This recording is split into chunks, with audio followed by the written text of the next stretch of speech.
Kita semua sepakat bahwa ke depan terjadi hal yang namanya decoupling, keterlepasan dengan masa lalu. Maka kita semua harus waspada dan menyadari apa yang akan terjadi dari sekarang hingga tahun 2030.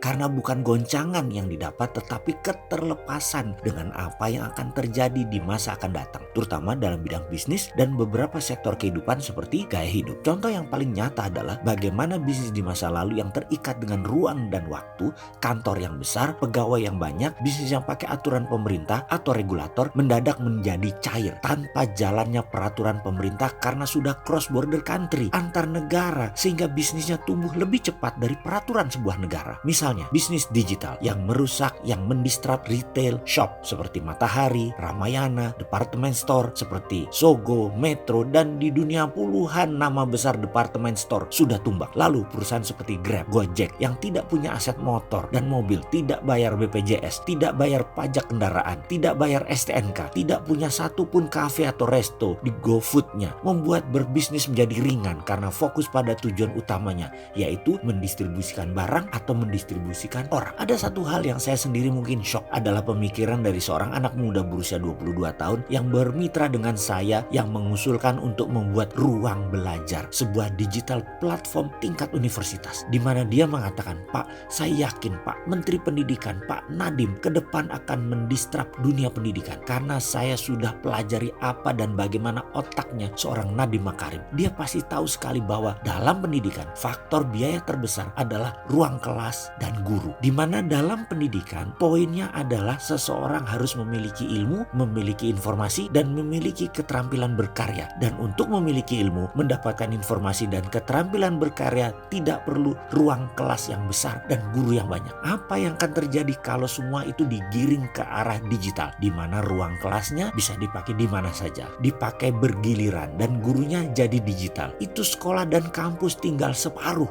dan jadi lebih efisien. Dan gurunya hanya tersisa guru terbaik. Saya yakin hanya 30% guru yang tersisa dalam 10 tahun ke depan. Ini akan membuat kualitas ilmu anak bangsa meningkat, dana yang dipakai hanya sedikit dan bisa dimanfaatkan bidang lain yang memberikan efek lebih produktif. Karena itu kita sebaiknya mengantisipasi semua pindah ke digital, memangkas biaya ruang kelas dan guru atau dosen hingga 30%. Asli saya terdiam. Itulah disrupsi yang pasti dan mungkin terjadi. Di Gojek yang gak punya motor, mobil, serta sopir jadi raja distribusi. Mengapa di dunia akademik tidak fokus ke pendidikannya saja, ke ilmunya saja, ke keterampilan sosialnya saja, ke karya nyatanya saja dengan memangkas ruang kelas dan jumlah guru. Fungsi guru berubah jadi mentor dan coaching. Fungsi ruang kelas hanya pertemuan seminggu 3 kali mungkin. Sisanya kunjungan langsung ke pertanian, ke perkebunan, ke pabrik, ke dunia nyata, ke museum, dan lain sebagainya. Semesta jadi tempat belajarnya. Bisa bubrah itu pemikiran masa lalu akan pendidikan yang saat ini di Indonesia sudah 100 tahun belum berubah. Pasti ke depan akan terdistrap dengan visi decoupling kaum milenial yang memimpin pendidikan. Siap berubah atau terlindas kita?